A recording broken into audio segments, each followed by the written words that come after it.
Well, let's start a conversation. I'll also be joined by Benis Abubedu in the course of the conversation. And then I'll try as much as possible for roving today. We'll go to market near you. We did tell you about that conversation that we want to have at the market, in which we also want to gauge, since March when we had the announcement of that 2 cases, and how we've been able to manage the lockdown period, follow through the restrictions, and now we've eased all these restrictions and life is now getting back to normalcy. How are the markets faring? What are the prices? How are the market women been able to navigate all this? And we'll bring you all that. We'll go to one of Accra's biggest markets and try and engage the situation at least by the next 30 to an hour. But as we do that, please, we have this conversation. It's about career women, and not only in media, but also across the corporate world and the informal sector. So we want to start this conversation by asking ourselves, how have they been able to progress so far? What are their challenges, and what do we do to improve the situation? We do have on stream Yeboah Chidi. She is an advocacy, communication and brands manager for SOS Children's Villages Ghana, but also she has had varied experiences in gender advocacy, improving human rights, etc. She's really a practitioner, so that's a good one there. We also do have the program assistant, United Nations Population Fund, Akosie Japan also joining us this morning, and Doreen Bafo, CEO for Branch Out, and we'll ask her what her experiences are in this whole sphere. Now, good morning to all of you ladies. Good morning. Good morning. Now, great. Now, let me start with you, Akosie Japan. Just wait for me. Hey. Now, great. How has it been for you? I mean, just take me through the genesis. How you started getting yourself into mainstream work. What was the reception initially? And then how far you've come to progress to that position of being the program assistant, United Nations Population Fund Office. Thank you for having me. I would say that I have been lucky, because from the onset, I have had mentors who took me through the different stages of my life, of my career, of what I wanted to do. I started out as a volunteer with the Planned Parenthood Association of Ghana, and I remember the executive director at the time, Dr. Muzo. He was the one to talk to you, to coach you, and take you through, whatever you were doing at PPAG.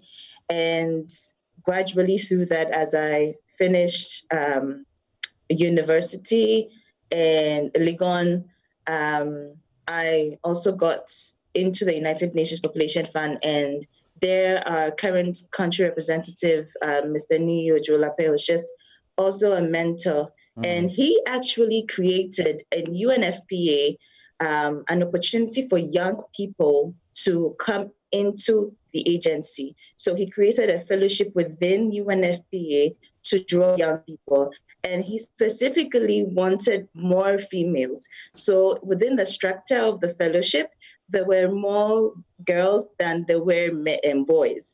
And that brought us into the United Nations system. And from there, it was kind of like, we just morphed into whatever positions that we really wanted to get into. So I would say that by virtue of the fact that the mentors in my life have been,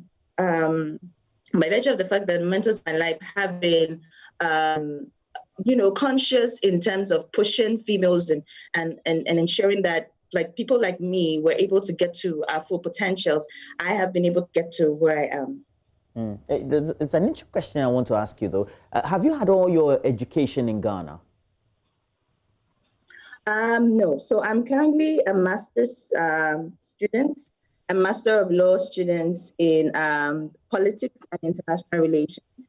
I school in Peking University in Beijing, and I came home for the vacation, and then this coronavirus started. So yeah, so I'm currently there, and that's where I'm doing my master's. I will complete next year. Oh, okay. Yeah. I mean, your formative years. I mean, have you always schooled until going to China? My formative years entirely in Ghana. Okay. I went to Bishop Bauer School in Latibi Okoshi. Then I went to Holy Child in Cape Coast. Then I went to University of Ghana. So my entire formative years, it was here deeply rooted in Ghana. Great, great. If you'll be the last, sorry, because when you start your bomb, it's a different thing. So, oh my God.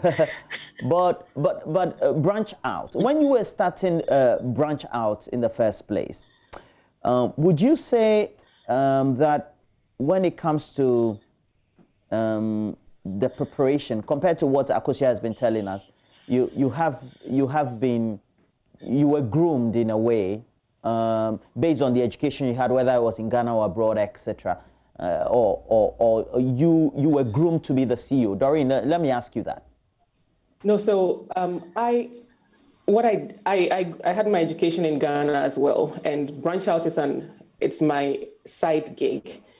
I started my life in corporate Ghana, I think must have been 2001. And I, every 4 years, found myself doing something new.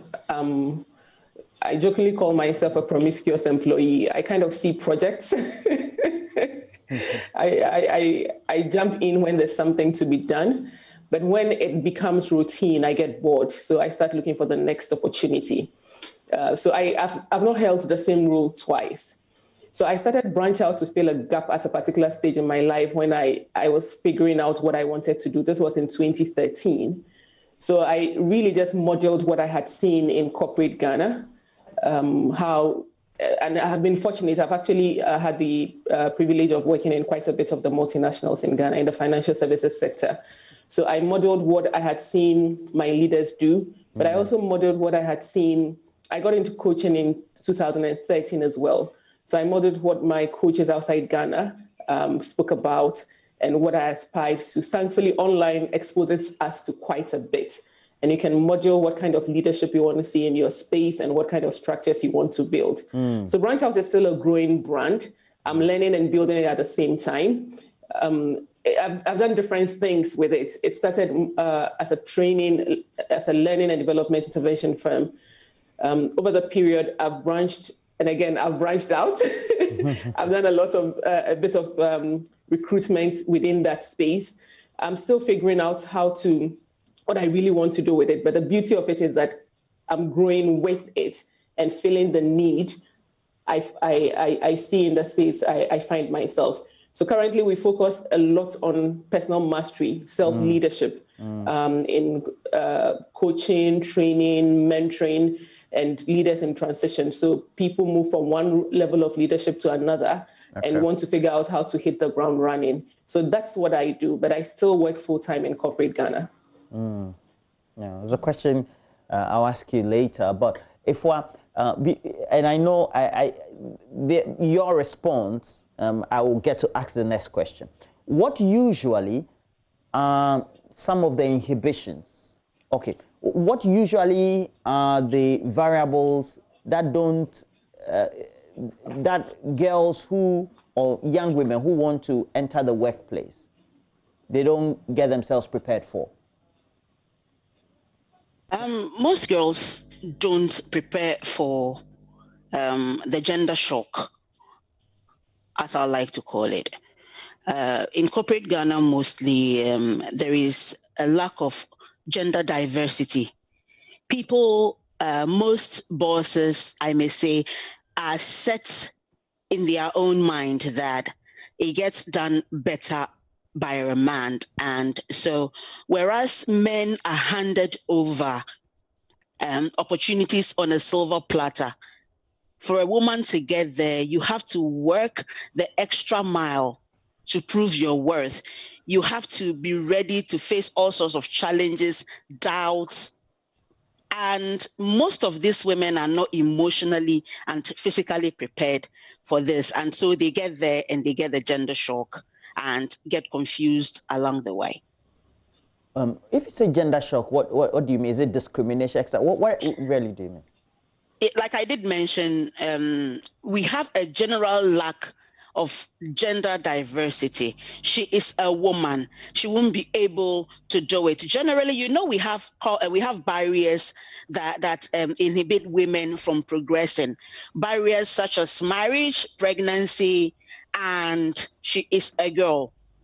You see women climbing up the corporate ladder, and the first thing that comes to the mind of non-thinking males is she is slipping her way to the top, not taking into consideration how far she has had to work to get there. And so you see women at the top, and there is all sorts of murmuring behind her. People don't believe in her. And like I said, we have to work the extra mile to prove that we can make it happen. That is what I mean by gender shock.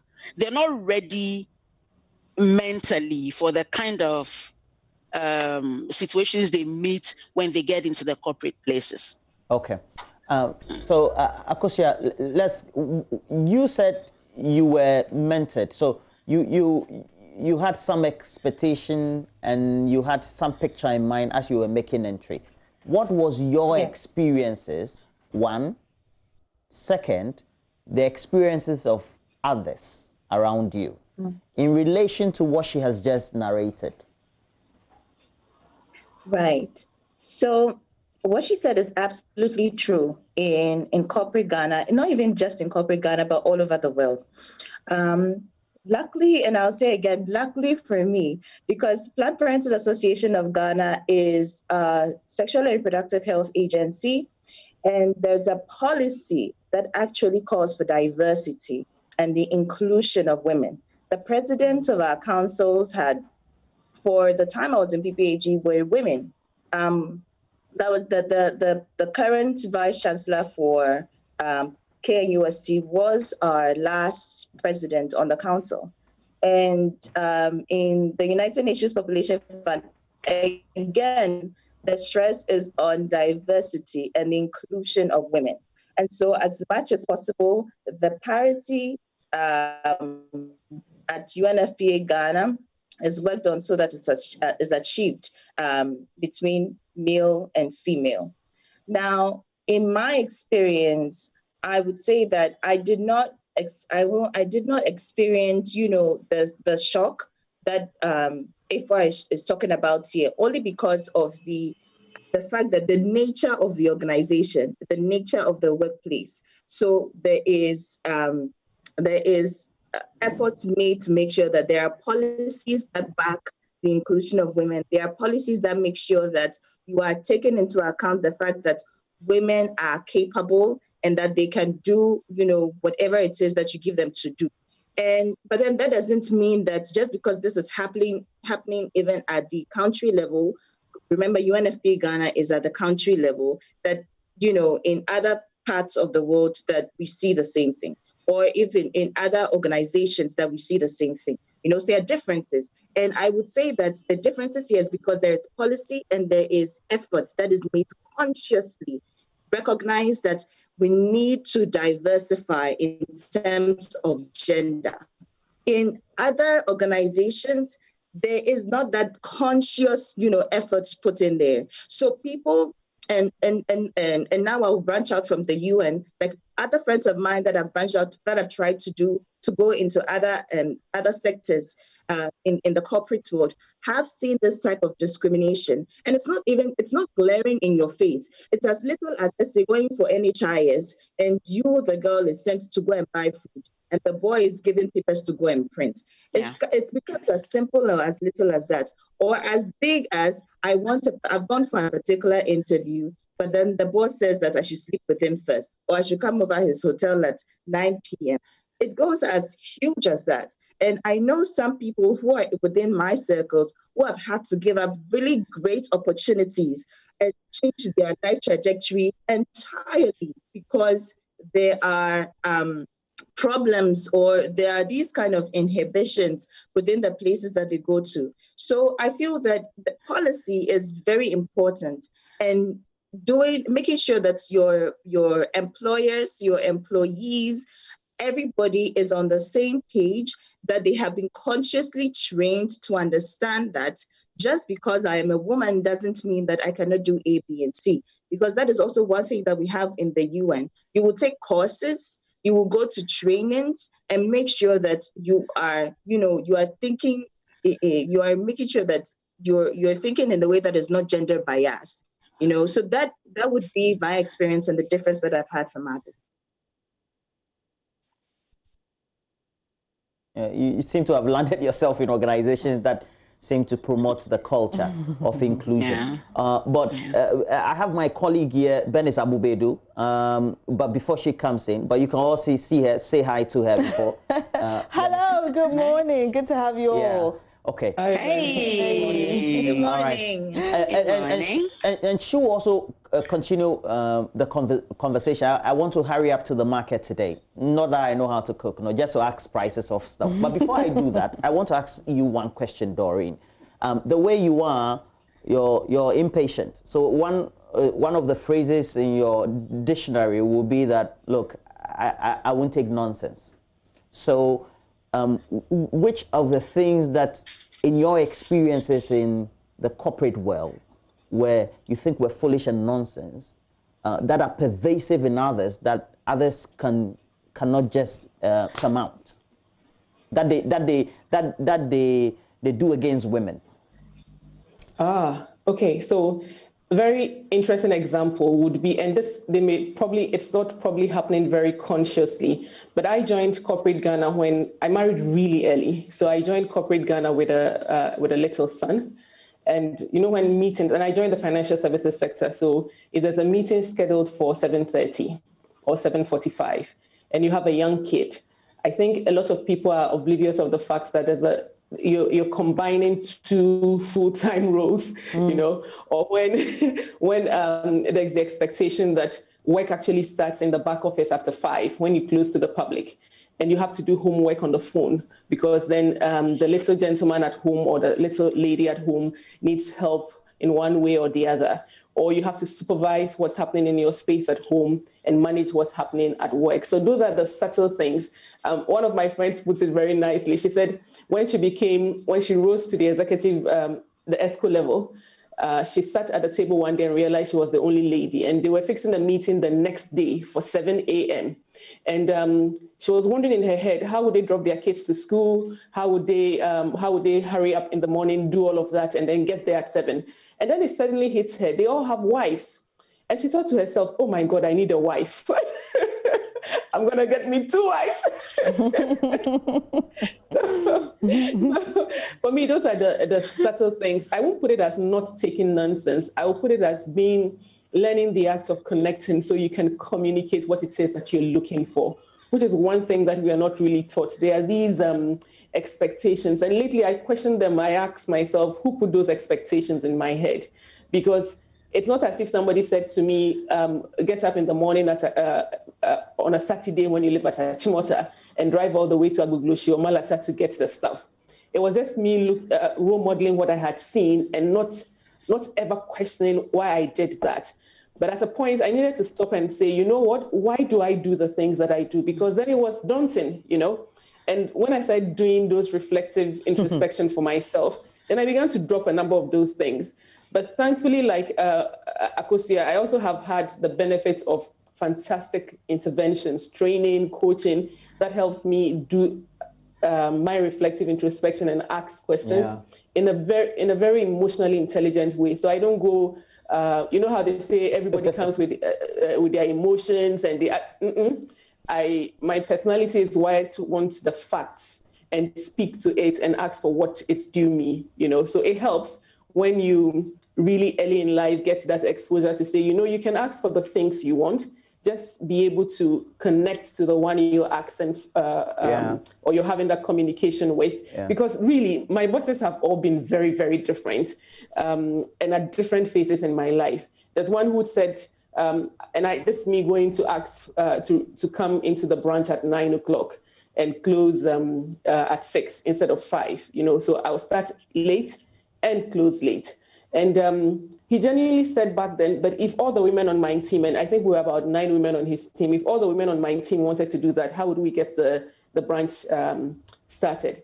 And it felt, back then, at that phase in my life, it almost felt like I needed to step out and find myself a job that fitted my life at that time.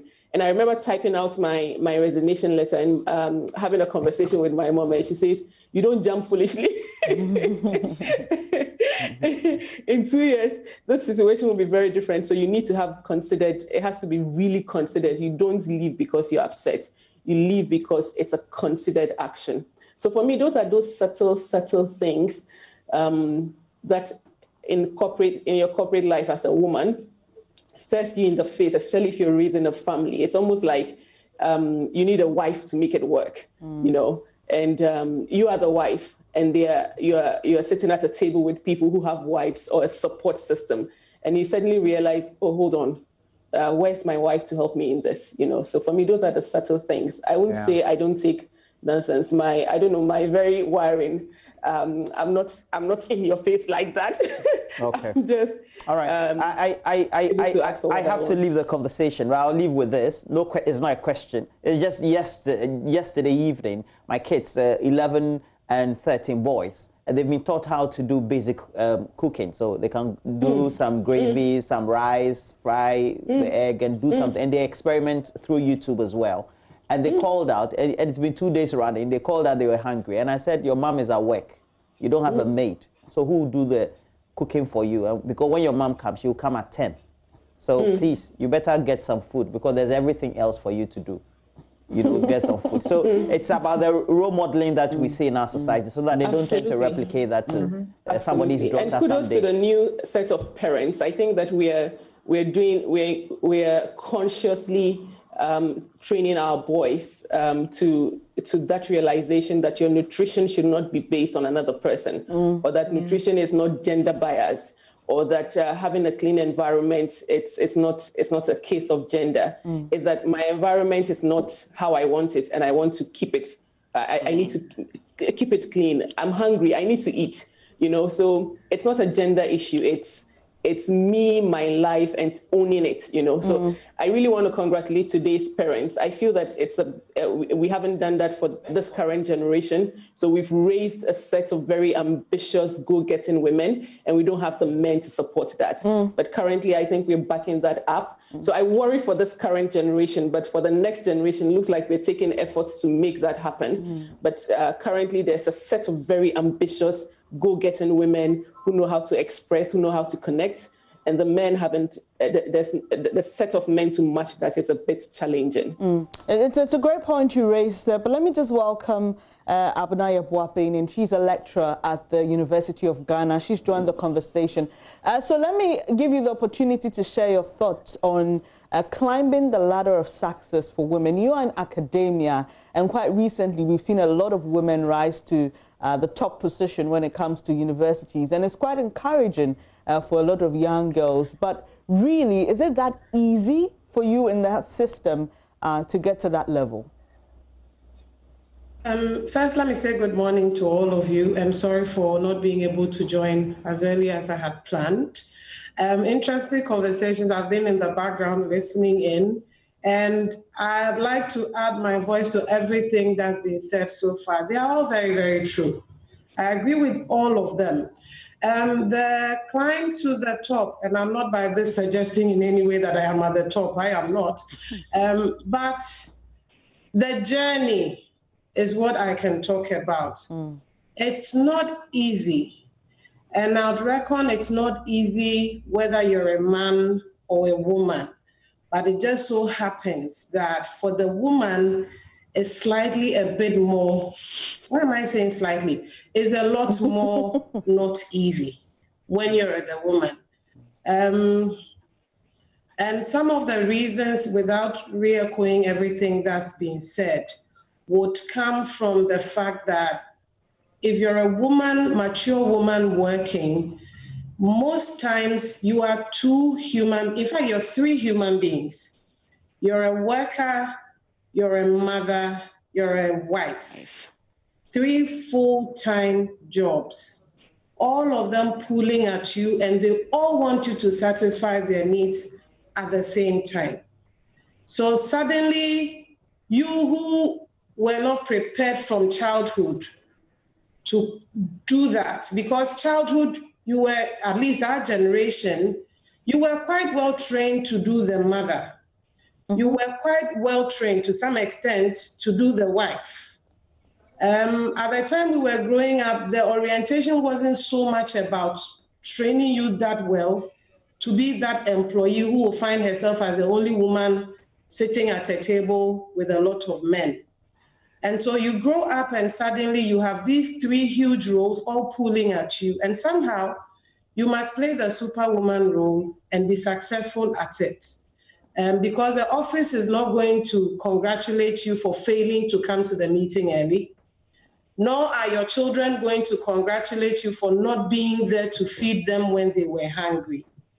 The husbandman will not congratulate you for seeing to the office, seeing to the child, but not doing the wifely things also. And so when you look at the three things that the mature working woman is having to combine in her journey up, it's a daunting journey to have to travel. All those things are pulling at you, and you must try and satisfy all of them. But thankfully, I think that we are able. I mean, the women of Ghana and elsewhere have shown over time that we're very resilient. A lot of hard situations come at us, but we triumph. And so it's a journey that is hard, but it's also a journey that we are able to travel. And we will keep traveling till we get to the point where the societal systems are such that there's more support for doing the home than there is now. So that you can easily combine, and also that there is more recognition from the office side for the contribution you're making to society by being a woman, a mother. It's a sacrifice we're making for society. We don't play that role, society would not be in the shape that it is. And so maybe a bit of recognition from the office side to may make the journey a bit less difficult for women. All right. Ladies, like Dr. Yeboah-Banin said, I'm sure for all of us, we've not gotten to the top. We all have aspirations. We still want to move ahead. But what I want us to do right now is to help that young girl who is sitting at home watching us today, or that woman who is saying, I want to be like one of these women, but how do I go about it? Usually that's the challenge, the how. So I just want, in turns, all of us to share. Let me start with you, Ifwa Chidi. Name tagging, bullying. Women are usually called too hard. You're not welcoming. You're this, you're that. You know, all the kind of, harsh descriptions that are given to women who are, ambitious and want to make it in career, as well as combining home and all. How do we deal with the name tagging and bullying? How does a woman, because let's not forget the emotional bit of this. Look, we appear to be strong, but sometimes these things really get to us. I'll start by saying that every girl I've had to mentor will tell you the first thing I tell them is to be themselves, to close their ears in their space and become who they want to be. Because if you really want to listen to the name calling and everything, you're not going anywhere. It'll rather bring an emotional side of you that makes it easy for them to prey on you more. In my professional journey, I've had men resign because a woman has been made the head of team or head of department. They think, I have a wife at home who's older than you. So who are you to come and be my boss? I better leave. And I say, good luck. I encourage girls to speak candidly. Be yourself. Believe in yourself, because you can only deliver if you know what you want to do. You can only achieve what you want to achieve. So start by working on yourself. Build a system that nobody can break, no matter what storms come your way. And so it starts by being you. And that is the only way you can impact. Well put. Doreen, now to you, Doreen. Let me find out. You mentioned that you wanted to resign because you had a child, you wanted to come in late and close late. I think that's a good deal, isn't it? I mean, if I say, boss, look, I'm going to work the same number of hours, but just permit me because I have a child. And this brings to mind support systems, even at work and home. It's very important. Young women, especially being a first-time mother, having to be at work, wondering what's happening with your child, who's with a house help you barely know, you know, and all these things sometimes even affect productivity. So for that person watching who is saying, look, I've heard you ladies, just help me navigate this journey.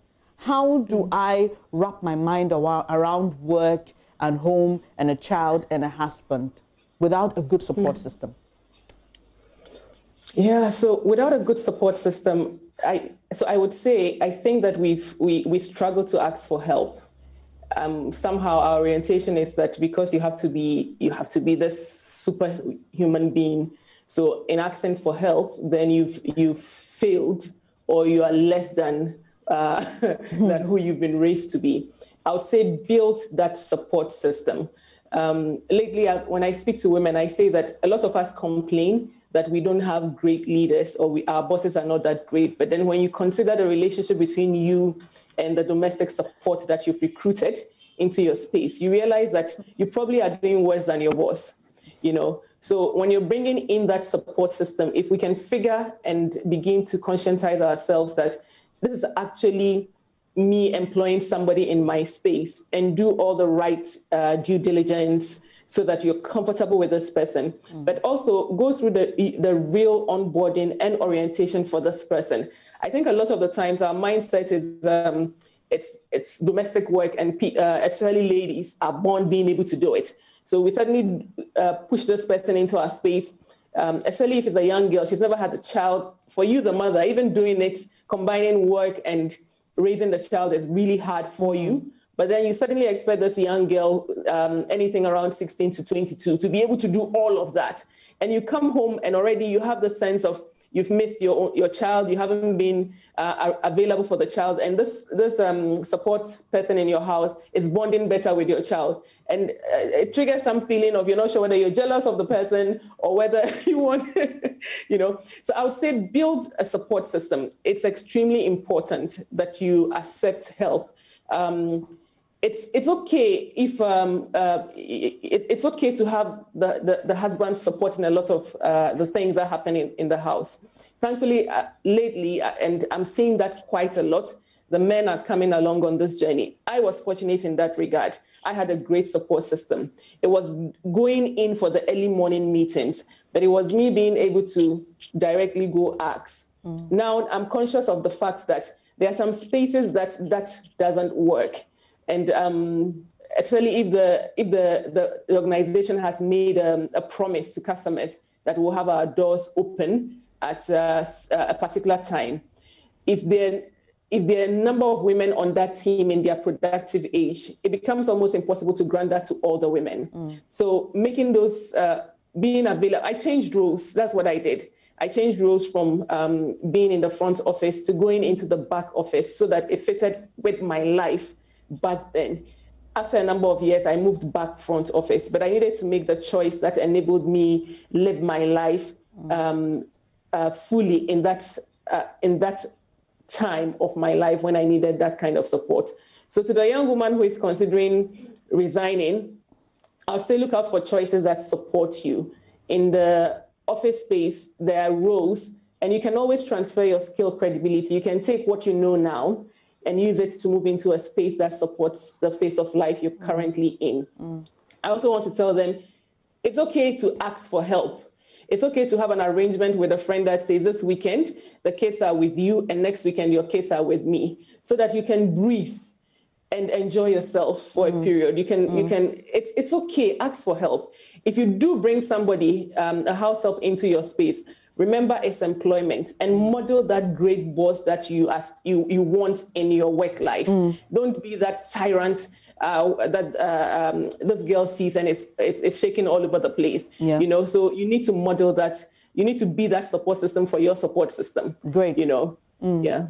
Talking about not repeating what you condemn in the office at home reminds me of a conversation on a certain platform that I'm on. It's young women in the media, and somebody complained about the experience of many women being bullied, I beg your pardon, by fellow women who end up at the top. Okay, and the irony of this is that those who get to the top as women usually complain about the lack of concern for women while they were not leaders. But when they assume leadership positions, they end up being what they were condemning. But let me come to you, Akosua. There are critics of the affirmative action agenda who say that you make it sound to young girls like you can just enter a system and be given a certain position just because they are a woman. And they say that if you're not careful, in a few years to come, you may have a situation where we now have to be empowering men. on the flip side, I've heard that quite a lot of times. How do we get young girls to understand, Akosua, that this is a competitive environment, and so you can't be lazy and win at it? You've got to push in. You've got to, do a lot of work, and share your personal experience in answering that question. Thank you very much. So I would say from the get-go, I have been ambitious. At 19, I was a council member. At 22, I had co-founded a shelter for women, survivors of sexual and gender-based violence. And at 24, I'm working for the UN. So ambition, first and foremost, is very, very, very important. And understanding that this is a competitive landscape that you have to work towards, that your ambitions have to drive you, is really important. Your ambitions have to drive you in terms of helping you chase after the skills that you need. Because although, for example, in UNFPA, we had this fellowship, it's your skills to get you in. So you still needed to know something. You still needed to be able to prove something. And when you got in, you still needed to prove that you deserve to be there. When you were given a task to do, you have to execute it 100%. And mind you, we are not just women. For me, I'm not just I understand I'm not just a girl or a woman. I'm a young person with that as well. I'm a young woman. I'm a young woman who is a project manager who supervises people older than me. And so you need to show, for people to understand that they need to listen to this person, they have to see that you are skilled, you are ambitious, you know what you are doing. And you cannot get there if you are not chasing after that skill, if you're not chasing after that ambition. And the second thing is, do not bend yourself for anybody else. And I know that it's easy to do that someone will say that, okay, if I am going to give you this, then just do this for me, or, not just even sexually harassing you, but also using you as a pawn within the workplace. It happens in certain, organizations where someone has employed you, and by the virtue of being employed, you're indebted to the employer. And so you have to bend yourself and bend your values and bend who you are for the person. Do not bend, because at the end of the day, you are not just trying to, keep this job. And I feel that is what sometimes we want to do. We want to feel secure in the job. Mm-hmm. We want to keep it. So we want to do anything for it. But at the end of the day, you are building a legacy. You are building a trajectory. You are building a story for yourself. And for me, I am not in any way at any point in time going to bend myself for anything, because that story I am writing, it has to sound good at the end of the day. When someone picks up my CV, when someone picks up my bio, they want to read it. I am nowhere at the top, as we have mentioned, we have said. And so I understand that as I am moving towards that top, or that place that I want to be, my self-actualization point, which is very ambitious. I don't even know if I'll reach there. But as I am moving towards, honestly, like my point of self-actualization to become the UN Secretary General, and I asked my country rep last year. Go for it. Last year, I'm like, his name is Mr. Yeboah-Banin. I'm like, Rep, and we call him Rep. I'm like, Rep, do you think I can actually achieve this? He said, yes, of course not. Why not? Why can't you achieve it? And that's one good thing of having, men sometimes as mentors, because they're like, what, why not? Why not? Like, you can do it. And I have been given that tough skin right up from age of 19, from Dr. Muzu to Yeboah-Banin. I have been given that tough skin to say that you are who you are, and I am giving you this role because of who you are. Do not bend. And so for young people out there, for young women, first be ambitious and chase after those skills, because that's what really matters at the end of the day. So someone can put together an affirmative action bill, program, intervention, but if you're not able to show that you deserve to be in there, you are not going to be in there. The second thing is, do not bend your values for anybody at any point in time, because it will come could be the best option. It will come back and ruin you. It will come back and be that thing that they're going to say, okay, all women are like this, right? And if you're a woman, you are getting to the top, this is why, and they can make an example or case of you. And the last thing is, at the end of it all, remember in your person that you are doing all of this for a particular reason. And after all is said and done, we would see that at the end of the day, you have been able to achieve what you want to achieve. You have been able to make it. And I think the last thing I'll say is to chase after opportunities. I feel men chase after opportunities that women do. Research has backed it. Research says so, that you are likely to see a man put in application for 5 jobs, and then a woman puts in applications for 2. So if you see those opportunities, go after them. Don't say that I am not enough. Don't say that, I will not get it. Chase after those opportunities. You deserve them just as anybody else. And once you're able to do that, you begin to see that gradually you are achieving those things and you're achieving those steps. And the young women can make it, despite all that people say. And I have been name called, I have been name tagged right from University of Ghana. Like me, my mouth is big, I can talk, and I have spoken. So I have received those name tags, and I'm very assertive. Like, you are not, as a guy, I'm not going to stand there for you to put your hands around me. Like, if I don't give you the consent to, because you'll be touching things on my chest that I don't want you to touch, And even when you're assertive that way in school, sometimes people are like, oh, this girl, she's too known. Oh, this girl, she's like that. Oh, this girl, she's like that. No, know yourself and do not be afraid of anything. Don't be afraid of those comments, because at the end of the day, these are the same people who are going to come back and say that, that girl, Akosia, I really like her because of A, B, and C. So stay tight. It's a very tough terrain, but we'll all make it at the end of the day. Definitely. Let me come to you, Doc. Efua, Doreen, Akosia have somewhat been giving some tidbits to people in navigating the journey, climbing the ladder of success. I want us to flip it a bit with you, Doc. I want us to talk about mentoring because I think that the 4 of you in your fields are very, very experienced. I consider myself quite low in the ladder in terms of where I want to get to. But I've spoken to a lot of young girls who say, when we approach this one, so we see this person, we think they can help us. They appear too busy. And the other thing is that it appears that a lot of women who have gone through the process and risen to the top either do not want to mentor or don't seem to find a need to spot at least just one talent and approach the person and say, look, I want to help you. I see potential. How do we encourage that in our system? Okay, so before I address your question, just give me a second to mention something I thought of while others were speaking.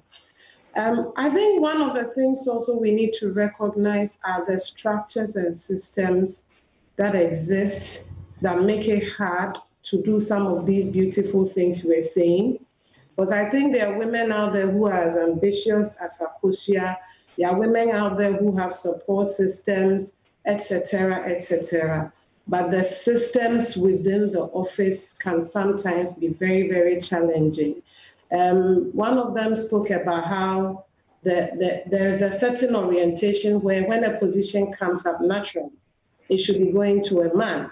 And the standards for success are often measured by, if you like, masculine criteria. And so if a woman finds herself in that leadership position, she's going to have to tick the boxes of success. And so it's not by default that because she's a woman and she's found herself in a good position, then every other woman beneath her is about to rise up automatically. That woman at the top herself has systemic challenges that she's going to have to reorient herself and learn how to deal with before she can even think about how then can I help those beneath me to also rise. And I think we shouldn't lose cognizance of that fact. The stereotypes we've even been raised to imbibe. They were talking about support systems. I have in-laws who are just amazing. You understand? But I think part of the reason I have been lucky with them the way I have is because I had to unlearn a certain stereotype about in-laws. So if you don't recognize the systemic and structural things that have been put in place, including inside your head, for living in a certain way, you're always going to play into the stereotypes and give everybody a chance to be saying, there is a woman, she's not even doing it any different from the men. And now on to mentorship. So I can give examples from what I've seen others do with me. I have also been very lucky, and as you've heard from the stories here, every one of us here has been lucky to have some good mentors in our lives. What that tells us is that the mentors, they exist. The mentors, they exist. And I would like to put that fact out there. If you're going to mentors who are seeming too busy, it may not be because they don't necessarily want to mentor you. Chances are they are themselves struggling with the systemic things they need to deal with before they can look behind them and help others.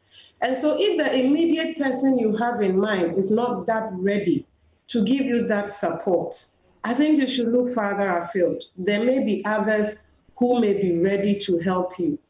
If you are yourself in a position of leadership as a woman, I think that one of the first things we need to do is to learn the environment we find ourselves in and to see in which ways are there, if you like, leeways by which I can commit to a certain agenda I have in mind. That assumes, of course, that that woman in that leadership position is conscious of wanting to help another person.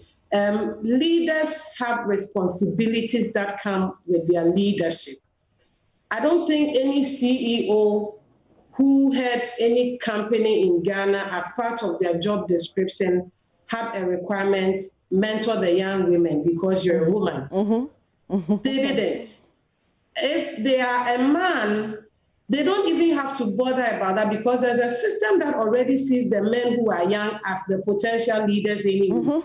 So if you're a man, you don't have quite a problem on that. But if you're a woman, you still have your CEO boxes to take. Oh, we were able to sell so many, we made so many contacts, we produced this much profit. Those must be taken. And I dare say that unless the woman in that leadership position learns a way to reorient within that system, however much an agenda he or she has for helping those below her, it's going to be very difficult to do. It's not to say, however, that when we find ourselves in leadership positions, we shouldn't want to help. We live in a rather imbalanced world. And so I think that there is an onus on every woman, wherever we find ourselves, however low on the bottom of the ladder we find ourselves, there is still some onus on you to try and make the world slightly better for the next woman, because that person is facing the same imbalances you are facing, probably worse because of the level that they are. And so a bit of a consciousness of the environment you find yourself in and the systemic challenges that exist to stop you from mentoring, but also a bit of a consciousness to say, I got here, I got some support, it means that it is possible to get support. I am going to let myself give a bit of support to the next person down the ladder. Wow, great. I wish we could go on and on and on, but our time is moving with such speed. But from this session alone, let me just say that from you, Efwa, what I got is be yourself. Doreen, ask for help. And Akosua says, be ambitious and chase after opportunities. We just heard from Doc, who is basically saying, look, if you got to the top, just try and help somebody. And there are people available to help. I really appreciate your time this morning, ladies. And we should do this again. What do you think? Yes, of course. Yeah. Hopefully, when COVID is over, we can sit, at table and have a heart-to-heart discussion and talk about, more things concerning women and how we can really position ourselves as people of influence in this country and beyond. And of course, we wish you all the best. We'll stay in touch. And also, thank you. Yeah. I mean, if we have time, do I have time?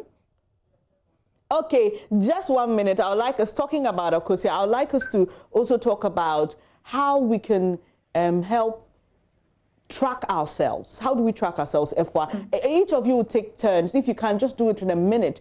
How do we track ourselves and make sure that we're reaching that goal that we've set for ourselves?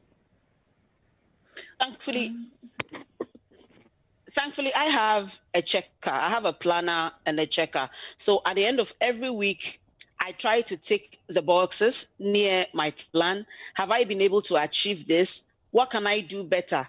And I work with a team who is so supportive. We are open with each other. I work with a lot of women, actually. My organization is so gender sensitive, and I have a lot of women in my environment. So we get to review each other's performance. We get to say, oh, sis, look at this. This is what I've done for this week. What do you think? Give me your honest, candid opinion. I mean, we check each other.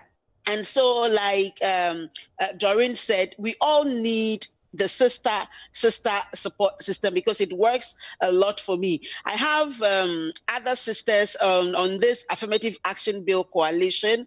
We meet from time to time. We review each other's performance. We review what we've done and what we could have done better. We, as I'm on now, some of them are watching at the end of it, or we review whatever we do. Yes, we support each other to that level. And I think it is really important that we women support each other. We check on each other's progress. We check and we give our honest opinion when needed. Great. For me, that's what works. Let me take you in turns. 1 minute each, please. Let's do this quickly so that we can just move on to the next segment. Okay, let me just go into, this is my prayer journal / like aspirations journal. Oh, nice. So it has everything in there. It's on my bed. It's what I see in the morning.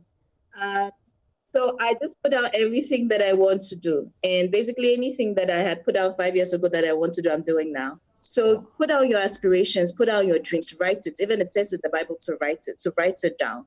And don't be too hard on yourself if you don't achieve certain things. Because it's life, don't be too hard on yourself, but write it down and then go back. When you're able to write it down, you're able to visualize, and then you use that as a marker to check yourself and see, how am I doing? Am I doing what I said I would? Doreen, what about you? So Akosia has said a very, very important part of it, which is more of the internal bit of it, but also gets external feedback. By my very personality, I don't move until things are very perfect. I'm so conscientiously wired that it works for me to seek to work with a thinking partner. So get a professional coach or a professional thinking partner, one you can bounce your ideas off, one who can identify or question why you're putting certain limits on yourself.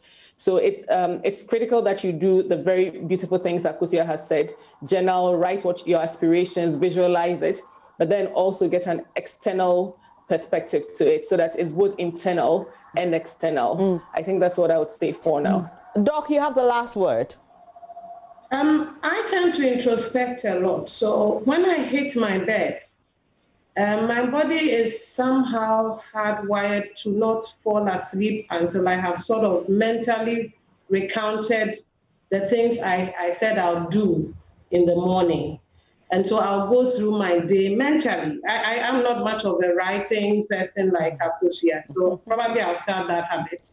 But mentally, I keep track of, this morning I was going to do A, B, C, and D. Which of them did I do to the day? Which of them do I have to follow up?